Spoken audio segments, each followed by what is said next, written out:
Hello, everybody, and welcome to another inspiring conversation with me. I'm Claire Westwood, the Chief Creative Maverick, and I'm here to illuminate and activate luminaries to live their purpose and fully express themselves as the unique souls that they are. And today I have the lovely Denise with me. And I always start these conversations by talking about how we met each other. And we've had a little chat before the recording, and we can't quite remember, but it was probably around 2008, 2010, when I was running a coaching business for nurses. And we were definitely in some of the same online groups and communities then. So it's really lovely to reconnect with you again, Denise. Oh, it's so nice for you to invite me. I'm so pleased to be here. Thank you. So what we're going to do is slightly different to the other conversations. For those of you who've listened to a few of them, is Denise is going to start from the age of 60. We're not going to go back to the childhood or the education or the previous life because she felt that that was something extraneous and unnecessary. So we're actually going to start from the age of 60. So I'm curious first, like why you wanted to start there and what it was about the age of 60 that was Mm, significant for you. Yeah, it was a major turning point in my life. And Okay. it's almost like my life up to 60 and my life beyond. And I will just tell a little bit about my personal life. I was in a marriage, that it is what it is. And we had a good life together. We had really good holidays and we'd just come back from a 4-week holiday. And we'd already got the following Christmas holiday planned, and I was busy planning a summer holiday. Yeah. And it was like I'm just filling my life with holidays to Right. fill a gap. Yeah. And I began thinking about, is this it for the rest of my life? Yeah. Were And you working then as well, or? yeah, oh yeah, I was a careers coach mainly and doing Okay. consultancy. So I Yeah. was I was, money, everything was going fine. I lived in a beautiful barn conversion in the country. Yeah. But it just, I don't know what it was, that just there was something about coming back from that holiday, because it was about 4 weeks after getting back, and it was like, I want to end the marriage. Right. And there'd been ups and downs in the past, and he just said, can we do it kindly? And within a few months I'm living in a flat in town. And so I moved from the Wow. barn conversion in the country to moving into flat in town. I wanted a different sort of life. I wanted to be able to walk everywhere. And the Yeah. beauty of living where I do is I can walk to the gym and the cinema and pubs and clubs and stuff. Yeah. But that was the beginning of my new life. So first of all, it was about finding myself, because I'd had 2 long marriages with only about 2 years in between marriages. So pretty Right. much my first marriage was at 19 and 3 weeks. Pretty much all my adulthood life Wow. was marriage Yeah. with somebody, Yeah. taking on stuff as you do in a marriage.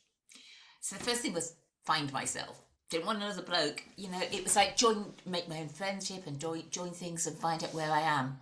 So probably for about the first 9 or 10 months, it was doing that. And then I had a chance conversation with a man in a coffee shop. Mm. And that conversation really, really changed my life. He was a man called David Wendell Berry.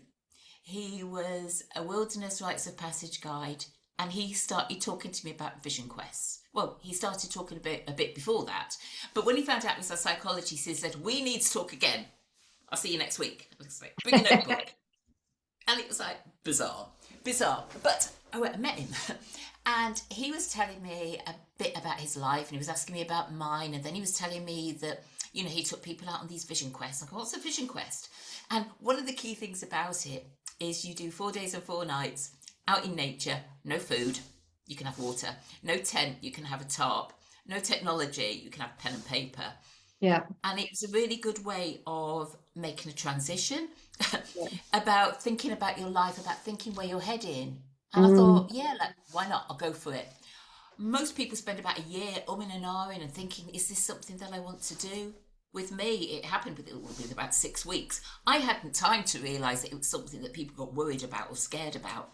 It was just, this sounds interesting. Let's go Yeah. and do it. Something called to you. And as you're talking, it reminds me of, the hero's journey. When we go into the sort of traveling into the underworld, which I guess is like the vision quest, and then, the mentors turn up And it just Yeah. sounded like he was such a magical mentor who showed up in a coffee shop like they do in this day and age, because we're living in modern times, and Yeah. kind of opened the door to something that you didn't know you were looking for, in a way. Yeah, and the day before, my vision quest happened in July, and it was on a private estate in Herefordshire. And the day before I left, I'd gone to Birkbeck College, the University of London, for an interview to do a professional doctorate. And they said to me at the end of it, and I hadn't studied for like 30 odd years, Yeah. and they said to the end, "So what are you doing this weekend?" And I said, "I'm going off on a vision quest." What? What? So, you know, as you arrive on the vision quest, you switch off your phone. You spent 4 days of preparing, and then 4 days of the vision quest, and then a couple of days at the end. And it truly got me thinking about, what is it? If I'm, first of all, it's like, do I actually want to do a professional doctorate or not? And then if I am, what is it that I'm going to research, given you're going really deep into some area? And I came back and everybody's going like, you're so different. It's like, yeah, I think I was quite one of these people who's very, very task orientated. I was very successful in everything that I'd done, and it slowed me right down. And because if you're listening to nature, then you will slow, because you're not going to hear what the wind's saying to you if you're charging around. And in the autumn, I went off to Nepal for a 3-week trip. I think 10 days was part of an organised group and some time on my own. And then I started my doctorate, and the whole vision quest thing takes a year to complete, because you need to let it sort of evolve within you. Yeah. And then it was COVID. So Right. I went to, I missed the first of the cohort meetings. I went to the second one. And then everything's done. All my client work stopped. Who's going to want a career coach during lockdown? All my consultancy work stopped. So all I did was my doctorate, which was going to be full part-time. I did it full-time. And what were you doing your doctorate on at that point? Yeah, so the research, my thesis title is, how do people find meaning in life after full-time work, and what are the psychological factors that help? Which is a bit of a mouthful. And because it's a professional doctorate and not a PhD, it had to be, and it was through an occupational psychology department, it had to be related to the workplace. Yeah. So I had to do it, but I wanted to do what my next book's all about, but it had to be related to the workplace. So it was like the retirement, adjusting to life after retirement. So that's what I researched.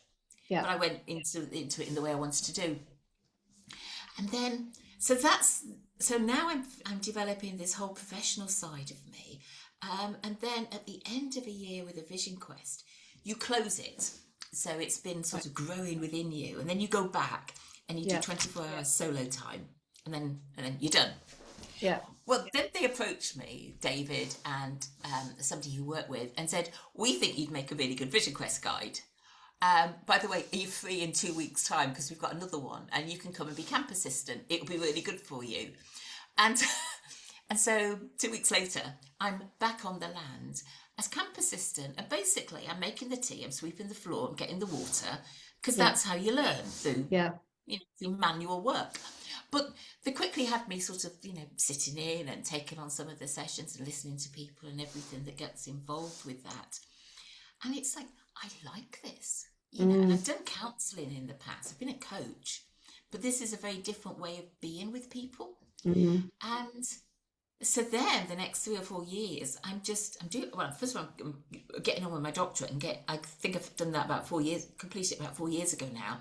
But I'm doing 3 or 4 of these vision quests every year, and they're like 10 days on site with the participants, plus a couple of days at either end. So it's, each time I'm there, it's 2 weeks, and I'm not getting paid for it. I'm not getting expensive. I'm not getting anything, because I'm an apprentice. But it was all along, as I'm supporting people in this area, I'm developing something much deeper in myself as well. So then I'm beginning to question a whole range of different things. And along the way, I bought the wood. So yeah, I bought 4 acres of woodland along the way. Amazing. So what was it? So with the vision quest and assisting with the vision quest, like how you know, you're saying you realized a lot of things about yourself or your life. Sort of what was landing for you in that time?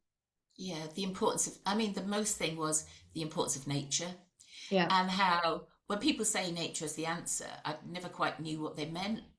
But I think maybe, you know, I'm not religious, and maybe this is what people get through. I mean, I'm thinking now this is probably what people get through prayer. Mm, But I get by sitting amongst the trees, mm, listening to the rustle and the wind and all these different things. And that just gives me space for deep within me to, first of all, become more calmer about things, to regulate myself. But also, whatever seems to be going on, whether it's now writing a book or whether it's mm, something to do with family, it just, it seems to work its way out as long as I'm quietly within nature. mm, So that's one of the things that came out of it. And also something that's come out of it is, and this is particularly this last year, is how much money does somebody actually need? mm, Because, and this sort of brings me on to where I am now, because so much is like, so much that people talk about is that you can't retire, you've got to keep earning, got to keep, organizations need you, you've got to keep earning, your pension's never going to be enough. But it could be enough, mm, because I think it depends what we want. And, you know, and if I think about my old hippie background, because I'm like 68 and a half now, it's like, it was never about having loads of money. It was more about being content. And I think that's where I'm at now. And, you know, if you've got the state pension and, you know, an okay-ish occupational pension, that's enough, you know. mm, But people seem to keep on wanting more and more and more.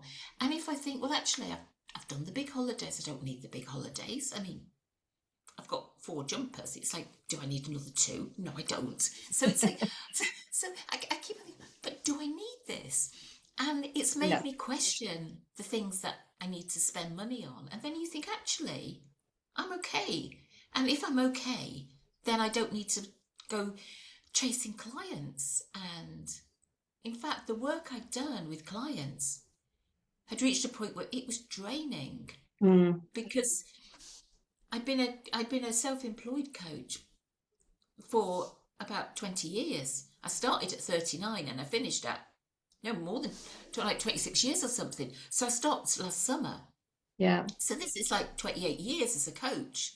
And people often think it's just the hour you spend with them, but it's not. It's the time you spend beforehand and the time you spend afterwards, and all the conversations that you have that don't even turn into clients. Yeah. And I realized so much of my energy was going on clients. Mm, And in the summer, I took 3 months out, and it's like, I had a friend who's a doctor, and she was talking about retiring at 52, and she was like, "Why aren't you retired, Denise?" No, she might be 55 or something, but anyway, "Why aren't you retired? How long have you worked?" And I said, 52 years. And she was like, "You're crazy. Why don't you stop?" And it's like, I can't stop, because at that point, the voice in my head was still saying, you got to keep on working, because yeah. I want you to say to people, I will work till my brain stops working, because Yeah. you know, you can, as you know, when you're working for yourself, you don't have to work full time, you can do anything. And then I went off to my wood for 3 months, not totally, I mean, I did come home, but Yeah. I spent a lot of time down at the wood thinking that actually I don't need, do I actually need clients? And I was spending a lot of just time just thinking and reflecting and just being and just seeing what popped up. And it's like, you know what? You don't have to do it anymore. And then the voice in my head is going like, but you know, X thousand pounds that you get with clients. It's like, can you say goodbye to that? And it's like, yes, no, yes, no. And this is real dilemma in my head about, can I actually say no to work when people want to work with me? And it's like, but if I don't say no, it's just going to carry on. Yeah. And and I put a sign up on my website saying, I mean, I left the website there because I don't know what I'm going to do with it, but you know, I didn't want to just close it down. And it just says like, I'm on sabbatical. Mm, I still had a yeah. few people contact me, but it was, but that just gave me space. And I think with age, that's what I needed, was a bit of space. And also last summer, because I did the doctorate and I wrote the book, Rethinking Retirement for Positive Aging. Hated the title, but it's the publisher. Because I hate positive aging, because like nobody goes like, I'm into negative aging. It's like, but they said positive aging is good for SEO, so we want it in the title. And I said, I don't like it. And they said, tough, basically. And then I got approached last year, God, it was only last year, to write another book, which was Career Coaching for Midlife and Beyond. And I know people are listening, and I really probably shouldn't say it, but I didn't really want to write the book because it just seemed to be about my past. But then I also thought, and I talked to my trees, but isn't it nice as sort of like as a stake in the ground, as like it's ending all my career coaching work. Yeah, almost like a completion. It's like I'll do this book and then I'm done with that. Like conscious uncoupling. I've had this with a couple of you know, this came out in relationships a little while ago, but I was like, the last day job I had, which I left a couple of years ago, I'm like, I've been truly grateful for it, and actually I want to consciously uncouple from it with gratitude. And I did a lot of journaling, and I was really happy about my decision. And you know, it's there is a real thing, you know, like with the Vision Quest, of kind of ritualizing some of this stuff, so that we go, oh, I'm energetically complete with it now, which is great. and I think it is like that. And you know, I was going to say no, and then I thought, but then somebody else will write it, and then I'll be thinking, I should have done it. So I did it. And it's good, you know, all your wisdom's out there now. So it's like, if you want to know what I think, it's in a book. I don't have to coach on it anymore, because you can just read about it. Yeah, they can do that. So but there was also, at the same time as writing that, I'm writing a second book, which again is like a bit crazy. But the second book is the one that's coming out late spring. I think it's coming out late May, mid-May. I don't know. I can't remember the exact date. But that's the book, which is the one I've always wanted to write. I wrote about it on Substack as 7 years in the making, because it's what I wanted to do when I did my doctorate, and they told me I couldn't do it. But I've kept on reading all around this area. And one of the great things about doing a doctorate, I can read academic papers dead fast. And it's like, before they were like, oh, this is really hard and complicated. Well, let's just forget about it. Let's read a book. and now I could like look at a journal and critique it, you know? Yeah. So what my focus is now is, because there's all these people out there who, because if we think about retirement, it's going to be sort of like people a bit older than us did. It's like you just retire and you play golf or do I don't know what you do, but you know, but it's very much, I'm done now. And I think with a lot of jobs, they probably want to be done because they're worn out by them. But now you've got this big group of people who are just saying, no, you're not done. 68 is nothing. Carry on working. And I think there's a really loud voice out there that's saying, don't stop, keep going. And what was coming out of the research that I was doing with my doctorate, and particularly since then, is 60 to 80 is this quite brilliant period of time where you're not old and like, you know, everything's falling to bits, but neither do you necessarily want to be the midlife person who's still talking about, you know, menopause and children and things. So from 60 to 80, roughly, you've got this period, which in my book and thesis I talk about as the young olds, the yolds, you know, and this is when actually this is a really good extra time of life. Don't waste it, because if you just carry on working to 75, you sort of like wasted it in a way. Well, and I think that made a real impact when I read it on LinkedIn, because I'm 60 this summer, and I'm like, I don't want to not do anything, and neither can I afford to at the moment. But also, I was a nurse for a really long time, and there's no way I'd go back to running around, you know, on a ward for 12 hours. Like, I couldn't physically and emotionally do it anymore, neither would I want to. And so when you were sort of, the 60 to 80 is a particular chapter in life, I was like, I've never heard anyone talk about that, which is great. And I think there's another couple of points that I just want to highlight as you've been talking. Right. One of the phrases that I hear is, you know, voluntary simplicity. So you can read books about money and conscious money and creating money and that kind of thing, and they're like, you know, do you want to go along this path of creating more financial wealth and abundance, or actually, you know, financial voluntary simplicity is a choice, a lifestyle choice. So that's the other thing, is like, you're more, instead of going, you know, what do I want to do with my life? It's like, what do I want my life to look like? You know, how do I Yeah. want to live it? And I did a course on positive psychology and happiness a few years ago. And one of the things it talks about was miswanting, which I thought was an Mm. interesting word. And it says a lot of us want things that actually don't make us happy. So we want a big house, we want good qualifications, we want a great job, we want a big car, you know. And they're like, actually, one of the things that makes us happiest is time affluence.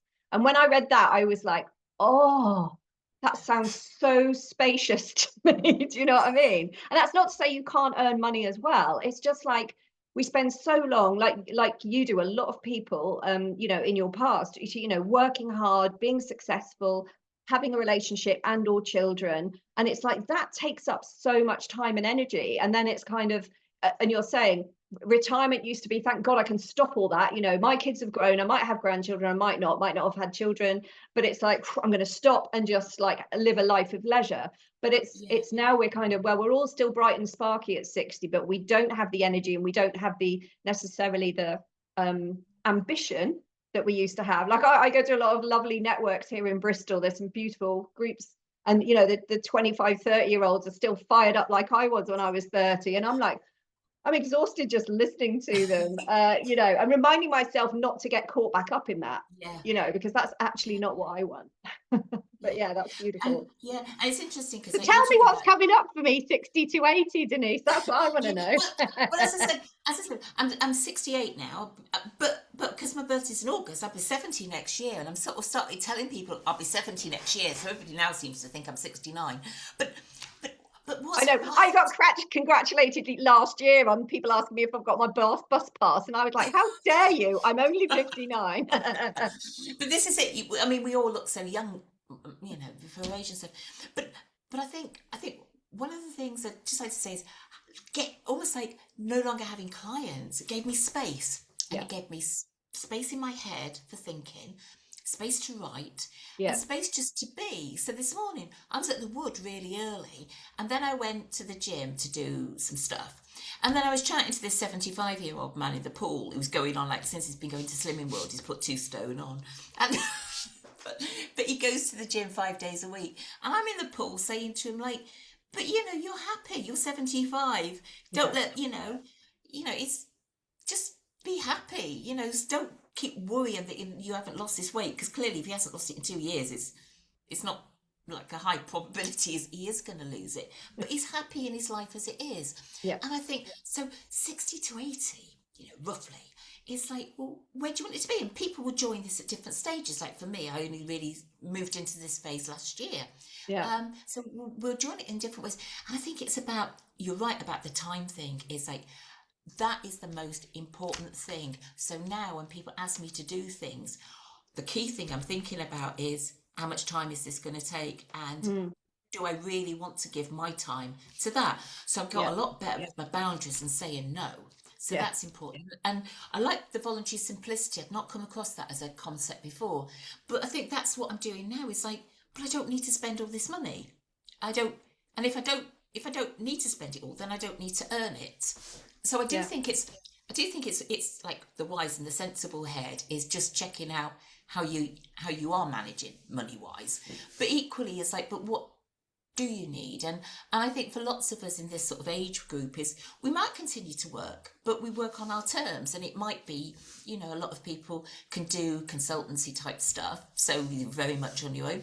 Or it might be like somebody I know who's gone back to his job, but to do it 3 days a week, yeah, with the proviso that he can have a month off every summer to go travelling. And his ex-boss has said, yeah, we want you back. So you can go in there with, this is what I want, and if they don't give it you, then it's your choice whether yeah. you I've got a compromise or few not. members of my close family who are doing that. They're still doing 3 days a week. So, you know, Mm. they're very experienced in their field, and they're like, this is enough for me. And then, yeah, they do have the choice maybe to take longer Yeah, holidays or to be more flexible, because they're still valued, but they're not expected to be there, you know, yeah, 48 weeks a year or whatever it is, full time. yeah. So there is, I think that, I mean, do you find as well in your research, you know, there's an acknowledgement that, um,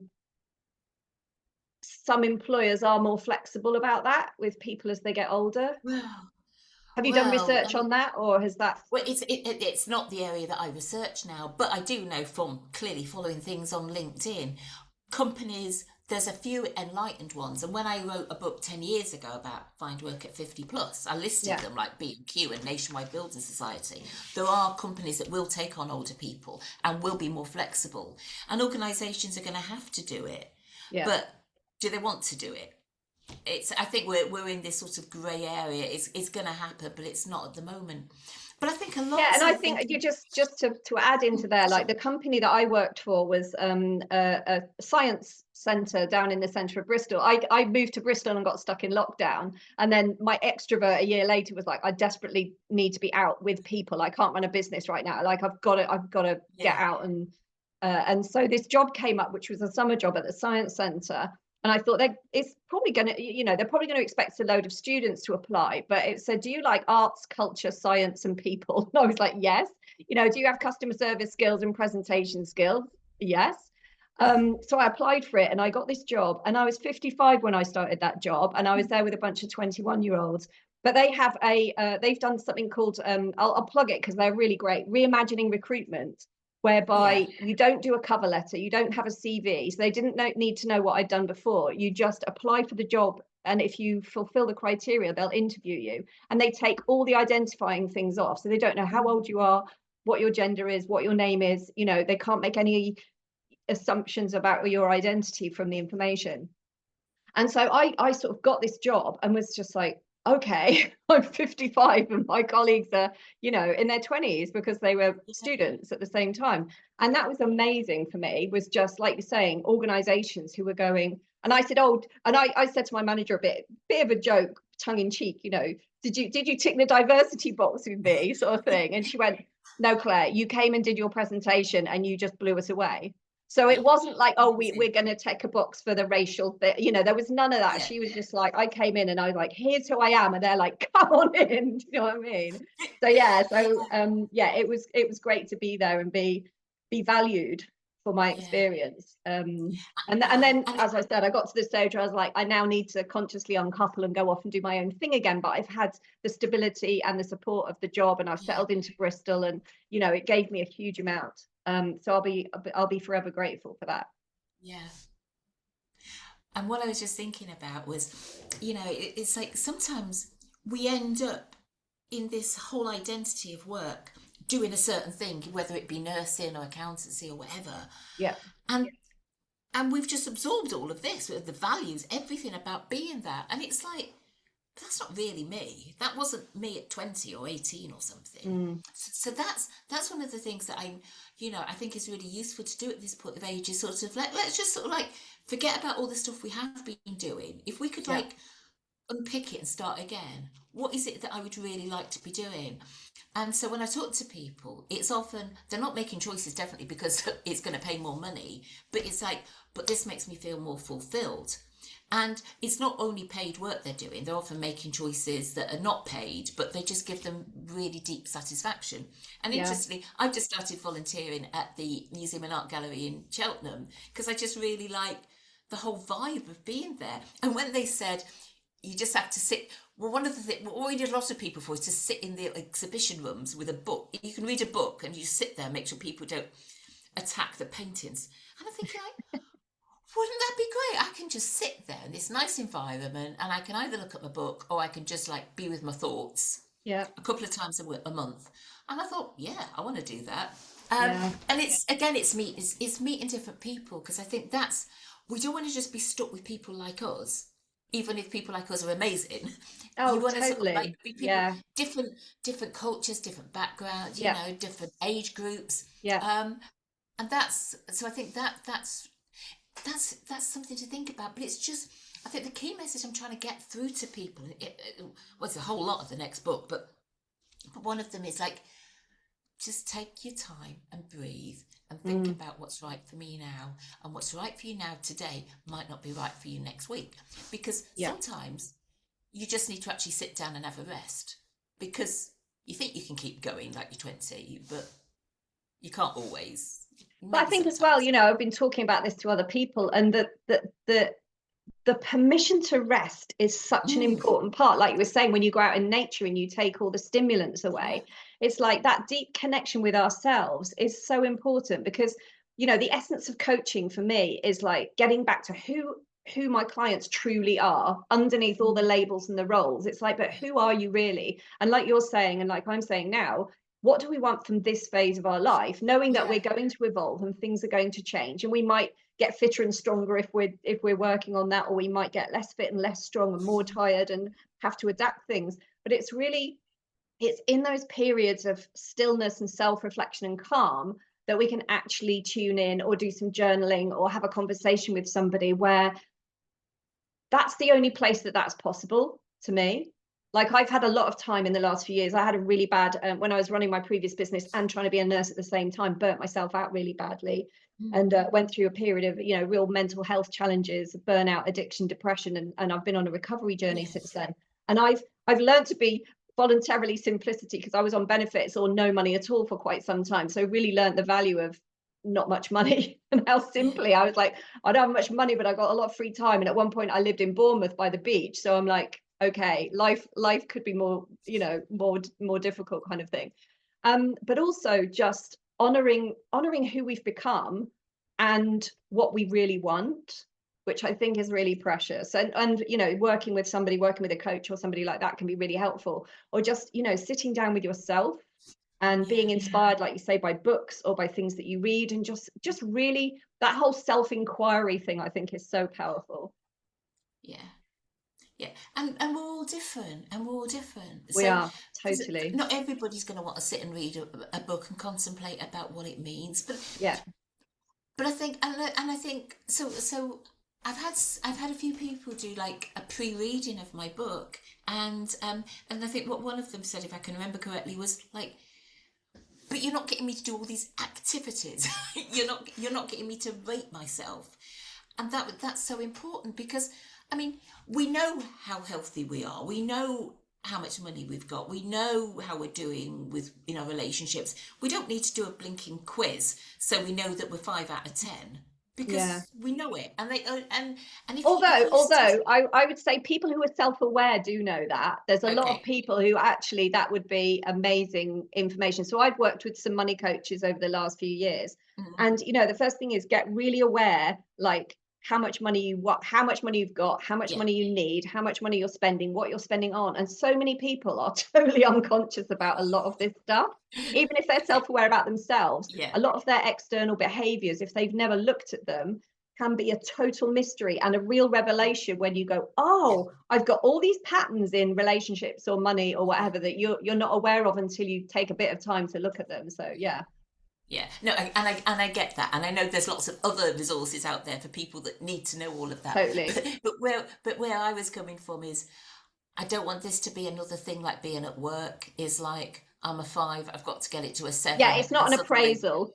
and it's like, for Or you're goodness not good sake, enough or any of that. yeah, There's none of that. It's taking the judgment out. It's being curious without the judgment, I think. yeah, Yeah. yeah, yeah.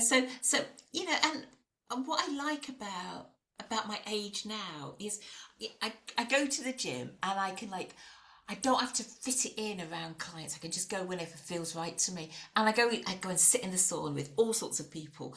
And when sometimes people say something, on Monday this man said about me, and he said like, "Ah, so you're 50." And I said, "You know what?" I said, "That's what I always told my son to do, is always like just knock 10 years off somebody's age." And he says, "Oh, well," he said, "then I should have said you were 45." And I said, "I'm 68 and a half." And then he goes like, "Oh, you're not." And this young man next to me is looking, he's about 20 something, he's looking at me. And I go like, the reason I'm saying how old I am is because otherwise, if everybody's pretending they're younger than they are, nobody knows what it's like to Yeah. be heading towards 70. So I'm always telling people how old. Honestly, I sound like some sort of like doddery old thing. I'm 60, I'm 95, But Yeah. I do think that's one of the things, about why I'm on this earth, is to let people know it's like there's loads of ways of aging. And, I've been quite lucky that I'm still in pretty good health. That could change overnight, you never know. But Mm. you don't have to fear getting older, because if you don't get older, you're dead. So like, pretty much it's better to get older, isn't it? Yeah. And just to say like, I'm curious, I still go to drum and bass nights, I do different things. I was doing improv, I do things that Yeah, stretch me. I in the last They're 15 months, I've gone back to improv classes. I did it a lot, and loads of people I hang out with, well, a lot of young men as well, but young women who are in their 20s and 30s. And I'm like, okay, probably none of them have had a relationship with somebody my age who wasn't a relative or their parent, or are probably older Yeah, than their parents, some of them.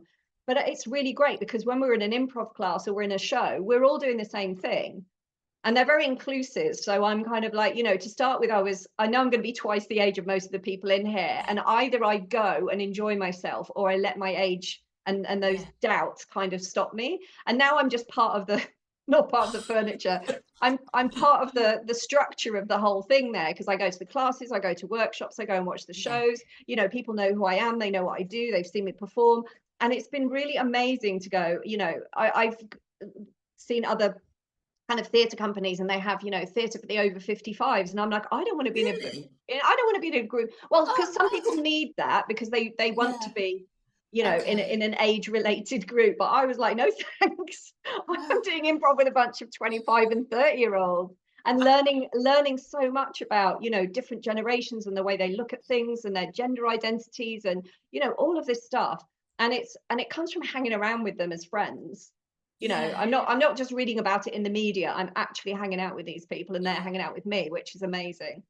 Yeah, I mean, I do think people get a bit scared when you suggest doing improv, but I think a lot of people, they go to like an initial series of classes to improve their confidence, because it Yeah, does, and you're meeting different people. And I always say to people that, a lot of the people, in the nicest possible way, we're all a bit weird, because I think you've got to be open enough to do improv. And I like being with people that are, if they've got their own views on life. I just don't want to always knock about totally. with conventional, Yeah. you know. And the other thing I love about it as well, which I talk about, is I love playing different characters. So I will Oh play yeah, characters of any gender. I'll play objects, I'll play animals, I'll play, like, give me a character and I'll do it. Because if I only play versions of myself, that would be really boring. But I go to improv and I can embody anyone or anything and bring it to life, because that to me is the fun of it. So yeah, we get to step out of our normal role. And the other day I was a cowboy. No, I wasn't. Somebody else was a cowboy. We did a Western, and I was the bartender cleaning glasses and sliding drinks along an imaginary bar. That was so much fun. And then I was, part of a herd of cattle the cowboy was wrangling. yeah. And but we were English speaking with Western accents to each other, these cows. I mean, the whole thing was ridiculous. And I was just like, what better way of spending a Saturday afternoon than being an imaginary Yeah. bartender and an imaginary cow on a ranch? Like, just so much fun. Yeah, but it is good, isn't it? Step outside our comfort zone and So do things, good. because that whole thing, if not now, when? I mean, Yeah. you leave it another 10 years, and you might not be able to do some of the things. So Precisely. And that's really why I've dived in now, because I'm like, okay, anything could happen in the next few years, and I don't want to regret not doing it. So while I'm yeah, physically and mentally able to keep up with these people and get fully involved, I want to be making the most of it for sure. mm, yeah, yeah. So 60 to 80. I mean, and 80 is not the cutoff, by the way. It's Yeah. not going to be on your 80th birthday. It's like Logan's Run. I mean, it's like this, and people will come into this sort of phase of life at, at different points. But there will be, I live on the third floor of a block of flats, and I walk up the stairs without holding on, unless I've got my shopping. I've got a lot of shopping, I get in the lift, um, but there'll come a time when I can't walk up the stairs. Yeah. And that'll be one of the things, is like, oh dear, oh dear, But then obviously I can hold on. But the more I do stuff at the gym to Yeah. keep my legs strong, then the longer it will be. But there will be a bit that I end up, my mother's 93. And 5 years ago, I remember going on holiday with her to Turkey, and she was walking for miles. Yeah. But she couldn't now. Not now, she's on a frame. But, she's probably, it was her late 80s that she started to, move into this more frail phase. Yeah. Um, Yeah. Yeah. so, but we just stay in this for as long as we can and adjust, you know, Just, Yeah. and if things, if like our partner dies or gets vascular dementia or anything might happen, well, then we deal with it when it happens, doesn't it? We don't want to spend this time thinking, I wonder what will happen if. Well, just be in the now rather Yeah, and than I think I worrying posted a about comment on one of your posts yesterday, it might have been, or the day it. All before, right. because we've just had my great aunt's funeral and she was 105. And the three Yeah. girls in that family, my grandfather was the boy in that family, they all lived to 100 plus. So I'm like, I could have another 40 years. Do you know what I Yeah. mean? Another 45 years. Or I might have another day. We don't know. But it's Yeah. yeah, it's really interesting just to go, what do I want from this next phase, sort of thing. Mm. So yeah. Yeah. So we're Yeah. coming towards the end now. This has been a fascinating conversation. So is there anything that you feel you haven't shared that would be of value to the audience, or anything you want to share about that kind of 60 to 80, kind of your Yeah. area of expertise? Like, what have you learned, or what advice have you got for people? Yeah, I think, and the reason I wanted to sort of go like deeper into this area rather than start at some very very young age, I think is all very relevant to how things are now. It's Yeah. about, I think we're all looking to go deeper, especially within, and to understand more about who we are now, who we are really when we take off all these Mm, masks and things mm, that we have, and why can't we be the real us? And yeah. obviously, if the real us is a really horrid person who just shouts and moans and makes everybody feel miserable, then you probably don't want to go and find that person within. But generally, it's like, what have you been afraid of doing? So I think that's really useful.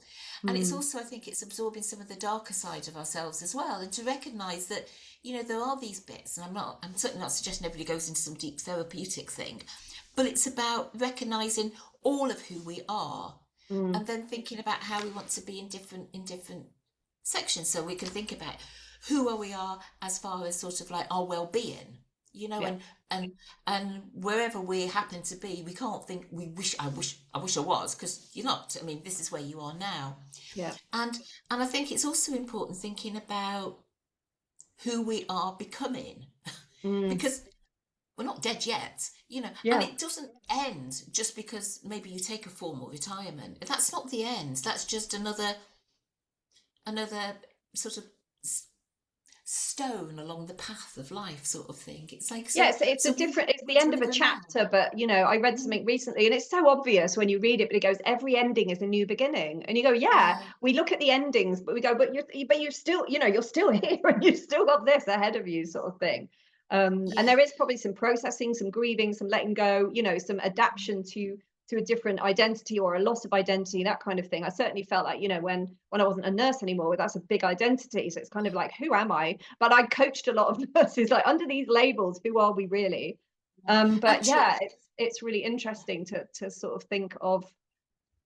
And I think the other thing that's coming through as well, what you talk about, starting from the age of 60, is like being present with what is now, rather than, I mean, I love memories and I love talking about things that happened in the past, but I think there's this assumption that when we get to a certain age, we just live in the past. We we relive the stories of the past, or the music of the past, or the things of the past. And it's like, I'm really into music that's out now. I'm interested in what's happening in the yeah, world of consciousness now. I'm interested in what's happening in the world now. Like, I loved some of the eras that I've lived through, but it's also like, but we're here now, yeah, now, and now, and what's coming and what's emerging is like yeah. really important.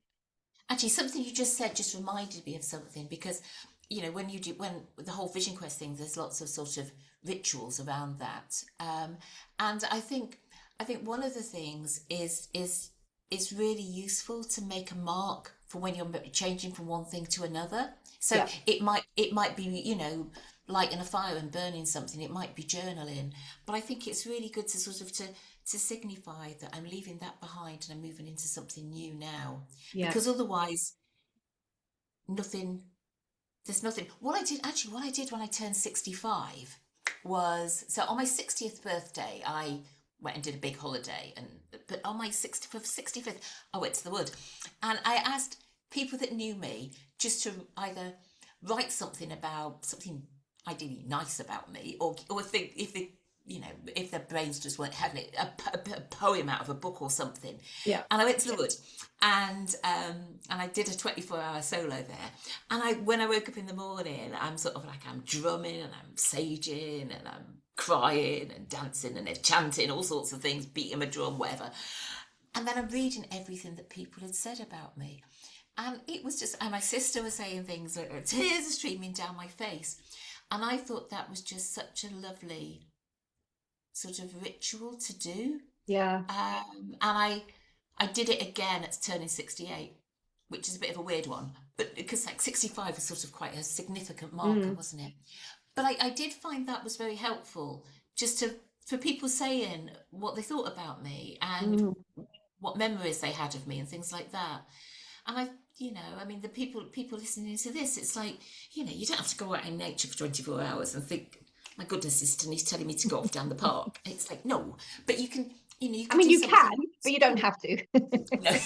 But it's like, but what is it that you might like to do? And maybe, you know, you were saying about living at the seaside, and maybe, you know, you are going to just go and spend a day on your own, just looking at the waves and just, you know, just being, I guess. Yeah. But it's whatever. I mean, for somebody else, it might be that they really want to go hang gliding, and that's going to do it for them. But yeah, you know, each to their own. I'm a bit scared of heights, so you're not going to get me hang gliding. Yeah. Yeah, perfect. I mean, I remember when I lived in Bournemouth, like that's when my 50th birthday was, and I had a surfing lesson and went down the zip wire on the end of the pier. So Yeah. that wasn't that unusual for me then. I didn't think that much of it. People are like, "You're going to do what?" And I was like, "It doesn't feel that unusual to me. Like I've not done them before, but I've done lots of adventurous things." But it was just reminding. And I'll tell you what I got from that as well, is because I'd been traveling a lot in my 30s and doing all sorts of things in Australia and New Zealand. Like my body remembered that. It was like, oh, this, I'd forgotten this exhilaration, you know, Yes. this kind of physical danger and risk without it really being dangerous, sort of thing. And my body was like, we used to do this a lot. And I was like, yeah, we did. Do you know what I mean? Like, okay. And now I get a similar thing from doing improv, you know, the buzz of sort Yeah. of being on stage, not knowing what I'm about to do, and, you know, having the audience there and creating in real time and all of that kind of stuff. So, yeah, it's good to get a bit of exhilaration for sure as well. So. Well, this has been a beautiful conversation, Denise. Thank you. So, where do people find you if they want to follow you or get any of your books or connect with you? Okay. So my website is denisetaylor.co.uk. Yeah. But where I do my best writing is on Substack, and it's aging reimagined. That's beautiful. Substack.com. And what I'll do is I'll put all the links below in the descriptions on Spotify and YouTube, so people can just click straight through. So yeah, because Substack's been going for about 2 years now, I think, and I write quite deeply around aging. I write 3 times a week now, and I've got this. Now I don't have clients. I've got the space to write and to think and to think more deeply. And interesting, one of the things I'm doing now is I'm doing film reviews, not just to get a different type of writing. I don't do every film, but it's just quite interesting sometimes just to step away and just think, so how did that film make me feel?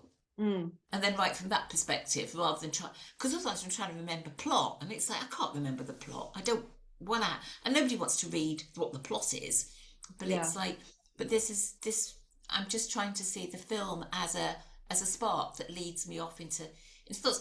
So I think I'm just trying to sort of like enhance my craft as a writer, and that just seemed to be a good way to do it.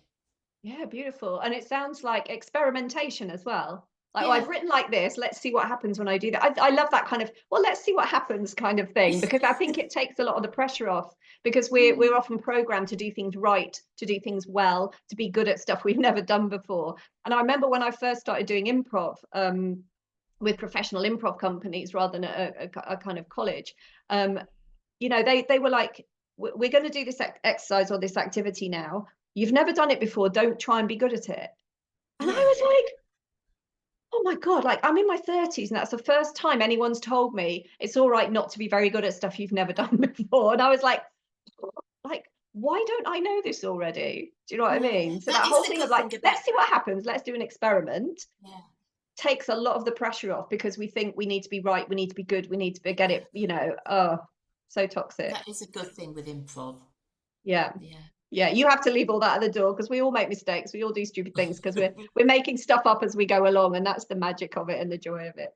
Oh, Denise, this has been so lovely. Thank you so much for sharing your time. I'm glad that with your rock solid boundaries of what you want to spend your time doing, I got an hour of your time. I feel very privileged. It's been lovely. Thanks so much. And thanks everybody for watching and or listening, and I'll have another inspiring conversation very soon. Bye everyone.